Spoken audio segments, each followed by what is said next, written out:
그 질문이 되게 어렵긴 했어요. 그 자아라는 게 어떤 부분을 내가 아트 디렉터로서의 자아라고 설명할 수 있나? 그 아트 디렉터로서 활동할 때의 나의 모습? 이런 거겠죠? 글쎄요. 근데 되게 재밌어요. 그러니까 할 때는 너무 재밌고, 항상 작업할 때도 얘기하는 게, 만약에 이 작업에 시간 제한이 없거나, 그리고 조금 더 예산이 자유롭거나, 내가 이걸 함으로써 계속적인 보상이 따라와 준다. 뭐 이런 게 있으면 난 진짜 평생 하고 싶다라고 할 정도로 할 때는 너무 재밌는데, 확실히 가성비가 떨어지는 일이다 보니까 뭐 영상이 다 그렇지만 1년을 시간으로 치면은 아트 디렉팅 미술 감독으로서 작업할 수 있는 게 몇 번 못 되잖아요. 너무 시간을 많이 쓰니까. 그래서 힘든 건 있는데, 아무튼 할 때는 너무 좋고, 평소에 제 성격, 제 모습이랑 되게 비슷한 모습으로 작업하는 것 같아요. 나의 원래 자아와 아트 디렉터의 자아, 이런 게 뭐 어떤 차이가 있지? 이런 것에 대해서 고민을 한 번도 해본 적이 없으니까, 네, 뭐 비슷한 것 같아요. 뭐 그런 건 있죠. 모든 창작자가 그렇잖아요. 아티스트로서 살고 싶고, 아티스트로서 대접받고 싶고, 이런 게 있는데, 사실 저는 그냥 되게 타고난 어떤 팔자나 그런 것에 대해서 그냥 되게 받아들이는 편이라. 근데 저도 그렇게 생각했어요. 내가 되게 아티스트로서 뭔가 단독적으로 뭔가 업을 가지고 할 수 있는 사람보다는, 그래서 이것저것 하게 되는 것 같아요. 뭔가 하나를 그렇게 해서 한다기보다, 그래서 뭐 직장도 다닐 수 있고, 오히려 직장을 다니면서 재밌는 일을 하는 게 훨씬 저한테 좋은 거예요. 그전에는 착각을 했던 것 같아요. 나는 재밌는 일 아니면 못 살 것 같아. 이렇게 그냥 착각을 했던 것 같아. 왜냐면 그렇지 않았거든. 월급을 받았거든. 그럼 사실은 그런 재밌는 일 함에 있어서 하는데도 나한테 어떤 내가 살아감에 있어서 보장이 되는 조건이 돼야 나는 재밌는 일을 더 재밌게 할 수 있구나. 밥을 굶으면서까지는 못하는, 그럼 아티스트라고 볼 수 있나? 아닌 것 같아. 그래서 뭐 그거 그냥 받아들이면서 사니까 훨씬 편하고. 저는 아직도 되게 막 재색이 있다거나 이렇게 생각을 잘 못하고 있는 것 같기는 해요. 그러니까 이게 단순히 굉장히 고집이 세서 그런 것 같아요. 옛날에 대학 때 학교 다닐 때도 교수님이 저한테, 친구들한테, 동기들한테 제 작품을 보여주면서 얘는 고집이 할아버지 같다고, 그러니까 뭔가 다른 작업을 계속해도 제가 좋아하는 색을 고집하거나 이런 것들을 하다 보니까 그런 얘기를 했던 것 같고, 저는 그거를 이제 의식하면서 하지는 않으니까. 그리고 오히려 만약에 저한테 그냥 이런 식으로 작업을 해라 라고 누군가 했으면, 어떤 거를 이제 보여주면서, 그러면은 그것대로 계속 따라서 했을 수도 있을 것 같아요. 오히려. 근데 초반에 이 아트 디렉터라는 작업을 시작하게 된 계기가 그 두 여자라는 작품을 할 때였고, 그 작품 할 때 그 연출 감독님, 애초에 네가 하고 싶은 대로 해봐라는 그 지시를 내려주시는 바람에 오히려 거기서 갑자기 이제 사고가 확장이 되면서 내가 하고 싶은 취향대로, 뭐 개념대로 뭔가를 꾸미게 됐고, 그게 조금 정착이 된 것 같은 느낌? 그때는 컬러보다는 오히려 좀 이상함에 초점을 맞췄던 것 같아요. 약간의 그 반항심이 있어가지고, 남들 하는 것처럼 하기는 싫고, 어쨌든 미술이라는 게 영상에서 이제 앞서 있으면 안 되는데, 그 영상은 제가 아트 디렉팅을 처음 시작했던 영상은 미술이 앞서도 되는 영상이어서 오히려 되게 앞서 있도록 보이게 만들고 싶은 그런 욕구가 있었고, 그렇게 하다 보니까 조금 이상한 미술이 나왔던 것 같고, 그게 이제 정착이 된 것 같아요. 그게 제가 재밌어 하는 것 같아요. 맞아요? 원래는 완전 안 됐었어요. 그러니까 안 하는 게 좋았고, 오히려 진짜 주말에도 할 일 없으면은 회사 나가가지고. 근데 그게 내가 일을 뭐 얼마나 좋아하고 이런 것보다 나중에 와서 깨달은 게 사람 때문인 것 같더라고요. 같이 일하는 사람들이 일 밖으로 나와서 내 삶과도 가까워지는 순간부터는 이제 일과 삶이 이제 같이 가더라고요. 그래서 그 사람들 만나서 얘기하다 보면 일 얘기하게 되고 그러면서 또 재밌는 게 나오고 그러다 보니까 되게 구분할 수 없게 된 상태로 살았었는데 지금은 이제 정말 직장인다운 직장인 생활을 일주일에 3일을 하니까 오히려 그날은 월화수 그날은 일과 삶이 확실히 구분이 되고 7시 이후 되면은 일 얘기하기 싫고 딱 이렇게 되는데 이제 목금토는 또 그런 건 아니니까 계속 뭐 두 가지의 어떤 갑자기 자아가 두 개가 됐네. 그런 상태로 살고 있는 것 같은데 근데 둘 다 저는 좋아서 오히려 내가 일을 할 때 중요하게 생각하는 게 어쨌든 좀 같이 일하는 사람들과의 즐거움 이런 게 되게 우선시 되어 있어서 그게 충족되는 한은 항상 이렇게 섞여 있지 않을까? 그리고 제가 그게 싫지도 않고 좋은 것 같아요. 건강에는 확실히 안 좋은 것 같아요. 그래서 오조는 그냥 처음에 그 아티스트도 굉장히 재밌는 친구라 이것저것 좀 많이 해보고 싶어 하는 친구라서 같이 작업할 때 되게 재밌고 오히려 저한테 되게 맡기는 편이어서 물론 마음에 안 드는데 그냥 맡기는 건지 저는 모르겠지만 맡기는 편이어서 작업을 최근 거는 특히나 저한테 아예 전체적인 비주얼 디렉팅을 맡겨줬고 그전에는 이제 오존이 비주얼 디렉팅을 이제 전체적으로 자기가 뭔가 구현하고 싶은 거를 짜서 저한테 이제 얘기를 해주면 저는 구현을 하고 그래서 계속 확인을 받았죠. 이런 느낌 맞아? 네가 얘기하는 이런 느낌 맞아? 해서 확인받아서 작업을 했다면 이번엔 아예 이제 전체적으로 뭐 앨범의 느낌이라든지 비디오의 느낌 그리고 프로필 사진까지도 이렇게 다 맡겨준 상태여서 뭐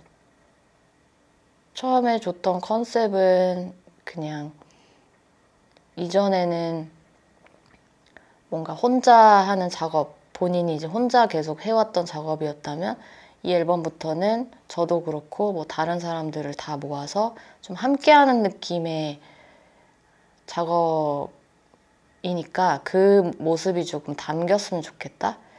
그래서 앨범 타이틀도 코어였고 그래서 제가 처음에 앨범 표지에 그릴 때 이제 함께하는 느낌의 어떤 아트웍을 그려서 했었죠.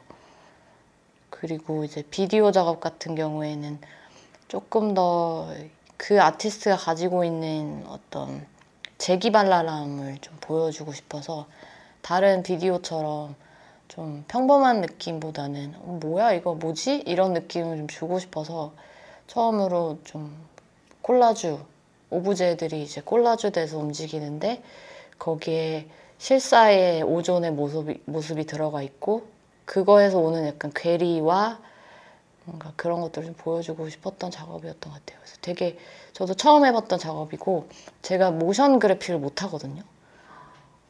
그래서 그거를 다 그냥 파이널 컷으로 했어요.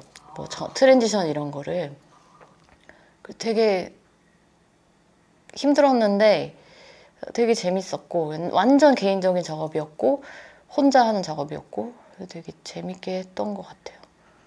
그래서 뭐 그 아티스트랑은 어쨌든 계속 작업을 때 되면은 뭐 해달라고 하고 이런 게 되게 고맙죠. 그래서 올해 연말에도 뭐 콘서트를 한다는데 거기 이제 무대 쪽을 같이 해줬으면 좋겠다고 해서 아직 구체적인 얘기는 안 했지만 그래서 되게 재밌고 고마운 작업이고 옥상 달빛 같은 경우에는 옥상 달빛은 처음에 컨택이 왔을 때 이제 그쪽에 A&R 하시는 분이 DXYG를 좀 보시고 이제 그런 무드로 옥상 달빛의 뮤직비디오를 좀 만들었으면 좋겠다라고 이제 처음에 의뢰가 왔었는데 되게 일정이 바툰 상태였어요. 뭐 한 2주 안 남았을 때 발매까지 별로 안 남았던 상황에서 이제 온 거예요. 그래서 미팅을 했는데 처음에는 그 DXYG의 유쾌함, 뭐 좀 유머러스함을 뮤직비디오에 좀 담아줬으면 좋겠고 대신에 그 노래 가사의 느낌도 담겼으면 좋겠다. 근데 그 노래 자체가 되게 좀 잔잔하고 그 옥상 달빛이라는 가수가 라디오 DJ를 하는데 그 라디오의 3주년을 기념하는 어떤 음악이었던 거예요. 그래서 가사가 너를 뭐 위로해줄게 이런 건데 이제 뮤직비디오는 좀 유쾌함을 담았으면 좋겠다고 하니까 처음에 감독님을 저랑 기획할 때 뭘 어떻게 해야 되지? 그리고 DXYG가 가지고 있는 그 유머와 유쾌함이 사실 대사에서 나오는 경우가 굉장히 많은데 뮤직비디오는 대사가 없잖아요. 그럼 사람을 바꾸자. 그러니까 사람이 아닌 것으로 바꾸면 거기서 좀 귀여움과 유쾌함이 나오지 않을까? 이게 그냥 갑자기 생각이 나서 그 미셸 공드리의 드라마 중에 혹시 아세요? 키딩이라고? 근데 주인공이 짐 캐리고 짐 캐리가 그 옛날에 뭐 딩동댕 유치원에 이렇게 아저씨들 있잖아요. 인형극 하는 아저씨들. 그런 역할로 나오는 근데 그게 실화거든요. 그 실존 인물을 가지고 만든 건데 거기서 이 퍼펫이라는 걸 가지고 이제 뭔가를 하는데 그걸 보고 되게 감명을 많이 받았어서 그래서 스토리도 너무 좋고 그래서 언젠간 이걸 해보자 하고 생각만 하고 있다가 옥상 달빛 그걸 고민하는 중에 그게 딱 떠올라서 퍼펫을 한번 만들어 보자. 근데 퍼펫을 만들어 본 적이 있어야지. 어디서부터 어떻게 해야 되는지도 모르고 그럴 때 그냥 저는 유튜브를 찾아보거든요. 퍼펫 메이킹 이렇게 해가지고 있더라고요. 되게 자세히 알려주는 데가 있더라고요. 그래서 그냥 몰라 이걸로 하자 해가지고 하게 됐어요. 근데 막상 얘를 실제로 막 동대문 가서 천 떼우고 뭐 스펀지 사고 이래서 만들어서 얘를 딱 해보니까 너무 귀여운 거예요. 그러니까 얘가 사람이면 얘가 그냥 입을 벌리고 뭐 고개를 돌리고 이게 사람이 하면 그냥 사람이 하는구나. 근데 얘가 하니까 너무 귀여운 거예요. 거기서 계속 그 컨셉을 더 확장시킬 수 있게 돼가지고 좋았던 것 같아요. 그래서 그 다음 작업도 그 작업을 옥상달빛 그분들이 너무너무 좋아해 주셔가지고 그 다음 작업도 하게 됐고 이번 거는 더 확장을 시키자 그래서 세계관 확장을 시키자 그래서 이제 미니어처 세트까지 구현을 하게 된 거죠. 이제 그때는 사람과 퍼펫이 같이 출연하는 구도여서 세트가 이제 사람 크기였다면 이번에는 퍼펫만 출연하는 세트를 만들었어야 돼서 이제 미니어처 세트를 구현을 하게 됐고 역시나 시간이 너무 없고 이제 저도 대부분 혼자 하다 보니까 되게 힘들었는데 항상 힘들었거든요. 잠을 거의 막 48시간 못 자고 근데 너무 재밌었어요. 진짜 너무너무 재밌었어요. 이 작업의 시초가 됐던 작업이 두 여자니까 두 여자 처음 했을 때는 확실히 기억에 많이 남기는 해요.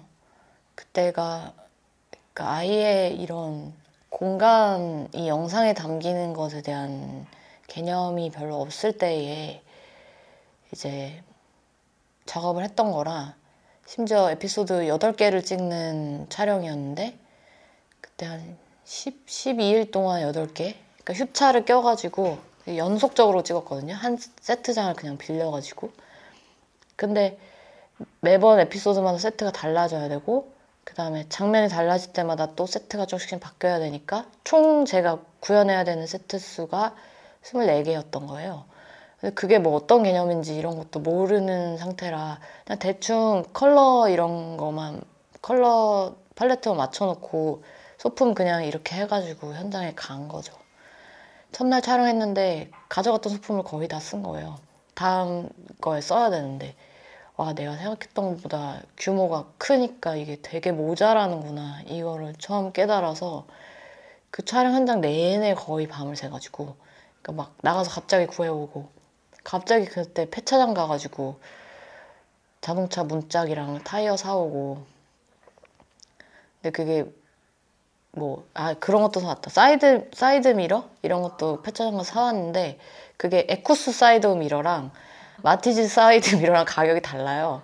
에쿠스는 10만 원인가 그랬고 뭐 마티즈는 3만 원 이렇게 파는 거예요. 폐차된 차인데 문짝도 사오고 그 우여곡절이 굉장히 많았던 촬영이라 되게 기억이 남고 그 다음이라면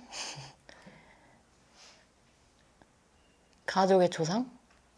그거는 좀 처음으로 스케일이 되게 큰 작업을 했었어서 그 처음으로 남이 세트를 지어줘서 그래서 이렇게 돈이 있으면 과로사 안 해도 되는구나. 근데 그럼에도 힘들었어요.